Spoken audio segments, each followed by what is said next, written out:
Capítulo 4. Montanha acima, montanha adentro. Havia muitas trilhas que conduziam àquelas montanhas e muitas passagens que as atravessavam, mas a maior parte das trilhas era engano ou decepção, e não levava a lugar nenhum, ou acabava mal. A maioria das passagens estava infestada de coisas malignas e perigos terríveis. Os anões e o hobbit, auxiliados pelo sábio conselho de Elrond e pelo conhecimento e memória de Gandalf, tomaram o caminho certo para a passagem certa. Longos dias após terem partido do vale e deixado a última casa amiga milhas atrás, ainda continuavam subindo. Era uma trilha difícil, uma trilha perigosa, um caminho tortuoso, solitário e comprido. Agora podiam contemplar atrás de si as terras que haviam deixado, estendendo-se lá embaixo. A oeste, muito longe, onde as coisas pareciam azuis e apagadas, Bilbo sabia que estava a sua terra, de coisas seguras e confortáveis, e a pequena toca de Hobbit. Teve um calafrio. Fazia um frio cortante lá em cima e o vento suave estridente por entre as rochas. Às vezes, grandes pedras despencavam pela encosta das montanhas, liberadas do gelo pelo sol do meio-dia. E passavam pelo meio deles, o que era uma sorte, ou sobre suas cabeças, o que era assustador. As noites eram desconfortáveis e frias, e eles não ousavam cantar ou falar muito alto, pois os ecos eram esquisitos e o silêncio parecia não gostar de ser interrompido, exceto pelo barulho da água, pelo gemido do vento e pelo trincar das pedras. Lá embaixo o verão está avançando, pensou Bilbo. O feno está sendo cortado e há piqueniques acontecendo. No passo em que vamos, estarão todos fazendo a colheita e apanhando amoras antes que comecemos a descer do outro lado. Os outros estavam tendo pensamentos igualmente melancólicos, embora ao dizerem adeus a Elrond, movidos pelas grandes esperanças de uma manhã de verão, tivessem falado com alegria sobre a passagem das montanhas e sobre cavalgar depressa através das terras além. Haviam pensado em chegar à porta secreta na montanha solitária, talvez na próxima lua, que era a primeira do outono, e talvez seja o dia de Durin, disseram eles. Apenas Gandalf sacudira a cabeça sem dizer nada. Nenhum anão passava por aquele caminho havia muitos anos. Mas Gandalf sim, e ele sabia em que extensão o mal e o perigo haviam crescido e prosperado no ermo desde que os dragões tinham expulsado os homens das terras e os orques se espalhado em segredo, depois da batalha das minas de Moria. Quando se parte para aventuras perigosas, além do limiar do ermo, até mesmo bons planos de magos sábios como Gandalf e de bons amigos como Elrond às vezes dão errado, e Gandalf era um mago sábio o suficiente para saber disso. Ele sabia que alguma coisa inesperada poderia acontecer, e não se atrevia a ter esperanças de que pudessem atravessar aquelas altas montanhas de picos solitários e aqueles vales onde nenhum rei governava sem aventuras atemorizantes. E não puderam mesmo. Estava tudo bem, até que um dia depararam com uma trovoada. Mais que uma trovoada, uma verdadeira guerra de trovões. Vocês sabem como pode ser terrível uma grande tempestade sobre a terra num vale de rio, especialmente quando duas grandes tempestades se encontram e se chocam. Mais terríveis ainda são trovões e relâmpagos nas montanhas à noite, quando as tempestades vêm do leste e do oeste e guerreiam. Os relâmpagos se estilhaçam nos picos, as rochas tremem e grandes estrondos partem o ar e vão ecoando e invadindo cada caverna e cada gruta, e a escuridão se enche de um ruído esmagador e de clarões inesperados. Bilbo nunca vira ou imaginara qualquer coisa semelhante. Estavam lá em cima, num lugar estreito, um terrível precipício sobre um vale escuro bem ao lado. Estavam abrigados sobre uma pedra saliente, onde pretendiam passar a noite, e ele estava deitado debaixo de um cobertor, tremendo da cabeça aos pés. Quando espiava os clarões dos relâmpagos, via os gigantes de pedra do outro lado do vale lançando pedras uns sobre os outros, como num jogo, apanhando-as, jogando-as na escuridão embaixo, onde elas se despedaçavam por entre as árvores ou se estilhaçavam em 1000 fragmentos, com um ruído ensurdecedor. Então vinham o vento e a chuva, e o vento sacudia chuva e granizo em todas as direções, de tal modo que uma pedra saliente não representava proteção nenhuma. Logo estavam todos quase encharcados e os pôneis estavam parados com as cabeças baixas e os rabos entre as pernas. Alguns gemiam de pavor. Ouviam os gigantes gargalhando e gritando por todas as encostas das montanhas. Assim não dá, disse Thorin. Se o vento não nos levar, se não nos afogarmos, se um raio não cair em nossas cabeças, seremos apanhados por algum gigante, chutados para o céu como uma bola de futebol. Bem, Se você conhece algum lugar melhor, leve-nos para lá, disse Gandalf, que estava muito irritado e nada satisfeito com os gigantes. A discussão terminou quando enviaram Fili e Kili para procurar um abrigo melhor. Os dois tinham olhos muito perspicazes e, sendo uns 50 anos mais jovens que os outros anões, ficavam sempre com esse tipo de trabalho. Quando todos percebiam que não adiantava absolutamente nada enviar Bilbo. Nada como procurar quando se quer achar alguma coisa. Pelo menos foi o que Thorin disse aos jovens anões. Quando se procura, geralmente se encontra alguma coisa, sem dúvida, mas nem sempre o que estávamos procurando. E foi assim naquela ocasião. Logo Fili e Kili voltaram se arrastando, segurando-se nas rochas por causa do vento. Encontramos uma caverna seca, disseram, não muito longe, depois da próxima curva. Dá para entrar com os pôneis. Vocês fizeram uma exploração meticulosa? Perguntou o mago, que sabia que as cavernas das montanhas raramente ficavam desocupadas. Fizemos sim, responderam eles, embora todos soubessem que os dois não podiam ter gasto muito tempo com isso. Tinham voltado depressa demais. A caverna não é muito grande nem muito profunda. Este, sem dúvida, é o perigo das cavernas. Às vezes, não se sabe a profundidade delas, ou onde um corredor pode levar, ou o que está esperando lá dentro. Mas, naquele momento, a notícia de Fili e Kili parecia bastante boa, então todos se levantaram e se prepararam para sair dali. O vento uivava, o trovão ainda rugia, e tiveram grande trabalho para avançar com os pôneis. Mesmo assim, não era muito longe, e logo depararam com uma grande rocha sobre a trilha. Atrás dela, encontrava-se um arco baixo na encosta da montanha. Com o espaço que havia, os pôneis entraram se espremendo, mesmo depois de livres das celas e bagagens. Depois que passaram, foi com prazer que ouviram o vento e a chuva lá fora e não ao redor deles, e sentiram-se protegidos dos gigantes e de suas pedras. Mas o mago não estava disposto a correr riscos. Ele acendeu o cajado, como fizera aquele dia na sala de jantar de Bilbo. Aquele dia que parecia tão distante, se vocês se lembram, e auxiliados pela luz, exploraram a caverna de ponta a ponta. Parecia ter um tamanho razoável, mas não era grande nem misteriosa demais. O chão estava seco e tinha alguns cantos confortáveis. Numa extremidade havia espaço para os pôneis, e ali eles ficaram, extremamente contentes com a mudança, com seus embornais resfolegando e mastigando ruidosamente. Oin e Glóin queriam acender uma fogueira na entrada para secar as roupas, mas Gandalf não quis nem ouvir falar nisso. Então, estenderam as coisas molhadas no chão e tiraram outras secas dos embrulhos. Depois aconchegaram-se nos cobertores, pegaram os cachimbos e começaram a soprar anéis de fumaça que Gandalf tingia de várias cores e fazia dançar perto do teto, para divertir os companheiros. Conversaram muito.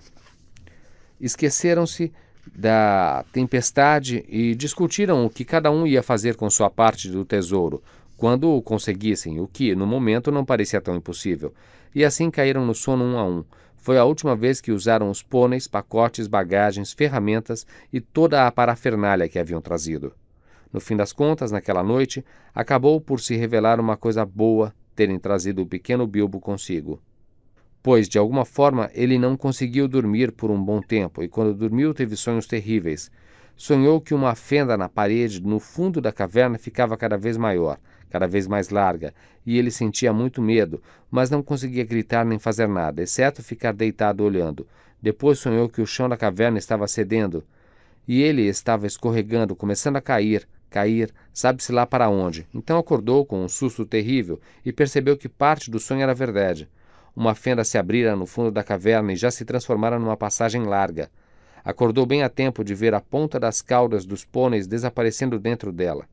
É claro que soltou um grito muito forte, como só um hobbit sabe fazer, o que é surpreendente para o tamanho deles. Da fenda saltaram os orques, grandes e horríveis orques, um monte de orques, antes que alguém pudesse dizer rocha e tocha. Havia 6 para cada anão, pelo menos, até mesmo 2 para Bilbo, e eles foram todos agarrados e levados pela fenda, antes que alguém pudesse dizer isqueiro e pedra. Menos Gandalf. O grito de Bilbo fizera isso de bom. Acordara-o completamente numa fração de segundo, e quando os orques vieram agarrá-lo, um terrível clarão feito relâmpago tomou a caverna. Depois um cheiro de pólvora e vários deles caíram mortos. A fenda fechou-se com um estrondo, e Bilbo e os anões ficaram do lado errado. Onde estava Gandalf? Disso nem eles nem os orques tinham a menor ideia, e os orques não esperaram para descobrir. Agarraram Bilbo e os anões e os forçaram a andar. Estava muito, muito escuro, uma escuridão em que apenas orcs acostumados a viver no coração das montanhas conseguem enxergar. Os corredores se cruzavam e se emaranhavam em todas as direções, mas os orcs sabiam o caminho tão bem como vocês sabem o caminho para o correio mais próximo. E o caminho descia mais e mais, e o ar estava terrivelmente abafado. Os orcs eram muito rudes e beliscavam sem dó. Riam e gargalhavam com suas vozes horríveis e cruéis. Bilbo estava ainda mais infeliz do que na ocasião em que o troll o suspendera pelos pés. Mais uma vez desejou muito estar em sua toca de hobbit, e não pela última vez. Surgiu diante deles o vislumbre de uma luz vermelha. Os orcs começaram a cantar ou grasnar e marcavam o ritmo batendo nas pedras os pés chatos e sacudindo os prisioneiros. Bate, rebate, é opaco o buraco. Agarra, petisca, prende, belisca. Descendo, descendo a cidade dos orques. Se vai, meu rapaz. Quebra, requebra, esmigalha, estraçalha, martelos e travas, gongos e aldravas, soca, soca no fundo da toca, rou, rou, meu rapaz. Zunido, estalido, chicote estampido, bate, martela, chora e tagarela, trabalha, trabalha e não atrapalha. Em meio à bebida, alegres da vida, os orques tocam no fundo da toca, lá embaixo, meu rapaz. O som era verdadeiramente horripilante, as paredes ecoavam o bate-rebate, o esmigalha-estraçalha e o riso hediondo daquele rou-rou, meu rapaz. O sentido geral da canção era evidente até demais, pois os orques pegaram chicotes e com um zunido estalido faziam-nos correr a mais não poder na frente deles. E mais de um anão já choramingava e berrava feito louco, quando caíram todos dentro de uma grande caverna. Estava iluminada por uma grande fogueira no centro e por tochas ao longo das paredes, e estava cheia de orques. Todos riram, bateram os pés e aplaudiram quando os anões, com o pobre Bilbo no fim e mais perto dos chicotes, entraram correndo, com os condutores orques logo atrás gritando e estalando chicotes. Os pôneis já estavam lá, amontoados num canto, e lá também estavam as bagagens e pacotes, todos abertos, sendo vistoriados por orques, farejados por orques, manuseados por orques e disputados por orques. Receio que essa tenha sido a última vez que viram aqueles excelentes poneizinhos, entre os quais um alegre e robusto animal que Elrond emprestara a Gandalf, uma vez que seu cavalo não era adequado para as trilhas das montanhas. Pois os orques comem cavalos, pôneis e burros, e outras coisas muito mais terríveis, e estão sempre famintos. Naquele momento, porém, os prisioneiros só pensavam em si mesmos. Os orques acorrentaram-lhes as mãos por trás, prenderam todos juntos numa enfiada e arrastaram-nos até a outra extremidade da caverna, com o pequeno Bilbo a reboque no fim da linha. Lá nas sombras, numa pedra grande e plana, estava sentado um tremendo orque com uma cabeça enorme, e orques armados postavam-se ao redor, carregando os machados e as espadas tortas que eles usam. Ora, os orques são cruéis, malvados e perversos. Não fazem coisas bonitas, mas fazem muitas coisas engenhosas. Podem cavar túneis e minas tão bem quanto qualquer um, exceto os anões mais habilidosos, quando se dão ao trabalho, embora geralmente sejam desorganizados e sujos.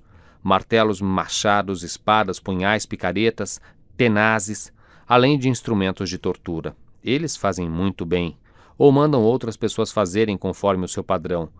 Prisioneiros e escravos que têm de trabalhar até morrer por falta de ar e luz.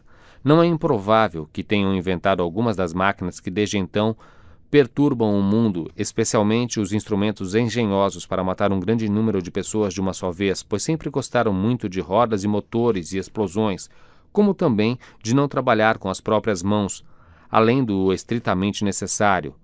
Mas naqueles dias e naquelas regiões selvagens ainda não tinham avançado, como se diz, tanto. Não odiavam os anões de modo especial, não mais do que odiavam tudo e todo mundo, particularmente os ordeiros e prósperos.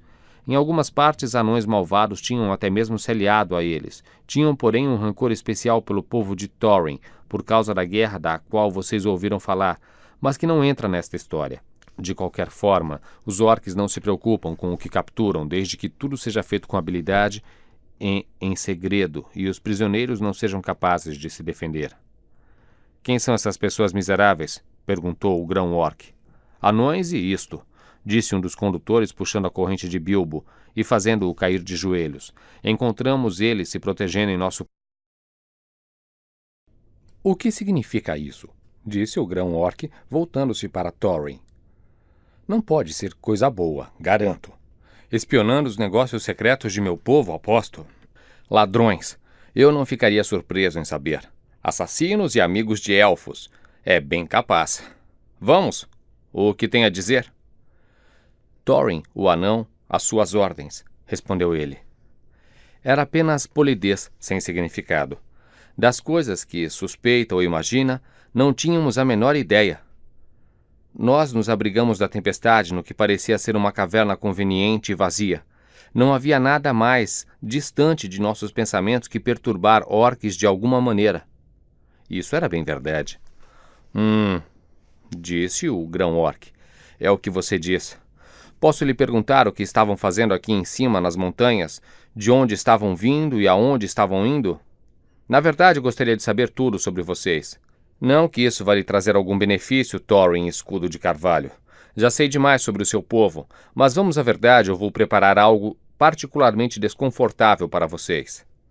Estávamos viajando para visitar nossos parentes, nossos sobrinhos e sobrinhas, e nossos primos em primeiro, segundo e terceiro grau, e os demais descendentes de nossos avós, que moram no lado leste destas montanhas verdadeiramente hospitaleiras, disse Thorin, sem saber muito bem o que falar, assim de repente, quando era óbvio que a verdade exata não serviria de jeito nenhum. Ele é um mentiroso. Oh, verdadeiramente tremendo, disse um dos condutores. Vários de nosso povo foram feridos por raios na caverna quando convidamos essas criaturas para descer, e eles estão mortos feito pedras. E ele também não explicou isto. O orc estendeu a espada que Thorin usara, a espada da caverna dos Trolls. O grão-orc soltou um uivo de raiva verdadeiramente hediondo quando viu a espada, e todos os seus soldados rangeram os dentes, bateram os escudos e os pés. Reconheceram a espada imediatamente. Ela matara centenas de orcs em sua época, quando os belos elfos de Gondolin os caçavam nas colinas ou travavam batalhas diante de seus muros. Eles a haviam denominado Orcrist, Fém de Orc, mas os orcs a chamavam simplesmente de Mordedora. Odiavam-na, e odiavam mais ainda qualquer um que a carregasse. Assassinos e amigos de elfos, gritou o grão-orc. Chicote neles! Batam, mordam, triturem! Levem-nos para buracos escuros, cheios de cobras e que nunca mais vejam a luz outra vez. Estava tomado de tal fúria que saltou de seu assento e partiu para cima de Thorin com a boca aberta. Naquele exato momento, todas as luzes da caverna se apagaram e a grande fogueira se extinguiu. Puf! Em uma nuvem de fumaça azul e brilhante que subia até o teto e espalhava faíscas brancas e lancinantes por entre os orques. Os gritos e urros, grasnidos e guinchos, resmungos e uivos, rosnados e maldições, chiados e rangidos que se seguiram estão além de qualquer descrição. Várias centenas de gatos selvagens e lobos, sendo assados vivos ao mesmo tempo, não poderiam comparar-se àquilo. As faíscas abriam buracos nos orques e a fumaça que caía do teto deixava o ar espesso, tornando a visão difícil até para eles. Logo estavam caindo uns sobre os outros, rolando aos montes no chão, mordendo, chutando e lutando como se estivessem todos enlouquecidos. De repente uma espada cintilou com sua própria luz. Bilbo viu-a atravessar o grão-orc aturdido no meio de sua fúria. Caiu morto e os soldados orcs fugiram da espada, guinchando a escuridão adentro. A espada voltou para sua bainha. Sigam-me depressa, disse uma voz baixa e feroz. E, antes que Bilbo pudesse entender o que estava acontecendo, viu-se correndo de novo, o mais rápido que podia, no fim da fila, descendo por outras passagens escuras, os gritos no salão dos orques ficando cada vez mais fracos atrás dele. Uma luz pálida os conduzia. Mais rápido, dizia a voz. Logo as tochas vão se acender de novo. Um minutinho, disse Dori, que estava no fim da fila, perto de Bilbo e era um sujeito decente. Fez com que o hobbit subisse em seus ombros, tão bem quanto era possível com as mãos atadas, e então voltaram todos a correr com um clink-clink de correntes e muitos tombos, uma vez que não podiam contar com as mãos para se equilibrar. Não pararam por um bom tempo, e naquela altura já deviam ter descido até o coração da montanha. Então, Gandalf acendeu o cajado. Claro que era Gandalf, mas naquele momento estavam muito ocupados para perguntar como ele havia chegado até lá. O mago sacou a espada de novo, e mais uma vez ela brilhou no escuro. A espada queimava com uma fúria que a fazia brilhar quando havia orques por perto. Agora brilhava como uma chama azul pelo prazer de ter matado o grande senhor da caverna. Não foi problema nenhum cortar as correntes dos orques e libertar todos os prisioneiros o mais rápido possível. O nome da espada era Glendring, martelo do inimigo, se vocês se lembram. Os orques chamavam-na simplesmente batedora e a odiavam mais que a mordedora, se isso é possível. Orcrist também fora salva. Gandalf a trouxera, arrancando-a de um dos terríveis guardas. Gandalf pensava em quase tudo e, embora não pudesse fazer tudo, podia fazer muita coisa por amigos numa enrascada. "Estamos todos aqui?" perguntou ele, devolvendo a espada a Thorin com uma reverência. "Deixe-me ver." Este é Thorin. 2, 3, 4, 5, 6, 7, 8, 9, 10, 11. Onde estão Fili e Kili? Aqui estão eles. 12, 13, e aqui está o Sr. Bolseiro. 14. Bem. Poderia ser pior, mas, por outro lado, poderia ser bem melhor. Sem pôneis, sem comida e sem saber exatamente onde estamos, e com tropas de orques furiosos nos nossos calcanhares. Em frente. Em frente eles foram. Gandalf estava certo. Começaram a ouvir ruídos e gritos horríveis atrás de si, nos corredores por onde haviam passado. Isso os fez correr mais que nunca, e como o pobre Bilbo não conseguia acompanhá-los, pois os anões, posso lhes garantir, avançavam com grande rapidez quando precisavam, eles se revezavam e o carregavam nas costas. Mas orques correm mais ainda que anões, e aqueles orques conheciam melhor o caminho. Eles mesmos tinham feito as trilhas. E estavam loucos de raiva. Dessa forma, por mais que fizessem, os anões ouviam os gritos e uivos chegando cada vez mais perto, e logo depois, até os pés dos orques, muitos e muitos pés que pareciam estar logo ali, na última curva. Podiam ver o brilho de tochas vermelhas atrás de si no túnel que estavam atravessando, e estavam ficando extremamente cansados. "Por que fui deixar minha toca de hobbit?" disse o pobre Sr. Bolseiro aos solavancos nas costas de Bombur. "Por quê? Por que fui trazer um hobbitzinho ignóbil numa caça ao tesouro?" disse o pobre Bombur, que era gordo e avançava aos tropeços, o suor de medo e calor a escorrer-lhe pelo nariz. Nesse momento, Gandalf ficou para trás, e Thorin com ele. Fizeram uma curva fechada. "Meia volta!" gritou ele. "Saque a espada, Thorin." Não havia mais nada a fazer e os orques não gostaram. Vinham correndo na curva aos berros, e encontraram Fen de orque e martelo do inimigo brilhando frias e claras bem diante de seus olhos atônitos. Os que vinham na frente deixavam cair as tochas e soltaram um grito antes de serem mortos. Os que vinham logo depois gritaram mais ainda e saltaram, caindo em cima dos que vinham atrás. "Mordedora e batedora!" guinchavam eles. E logo estavam todos confusos e a maioria correndo de volta pelo caminho por onde tinham vindo. Demorou muito para que algum deles ousasse ultrapassar aquela curva. Quando isso aconteceu, os anões tinham fugido de novo, distanciando-se muito no interior dos túneis escuros do reino dos orques.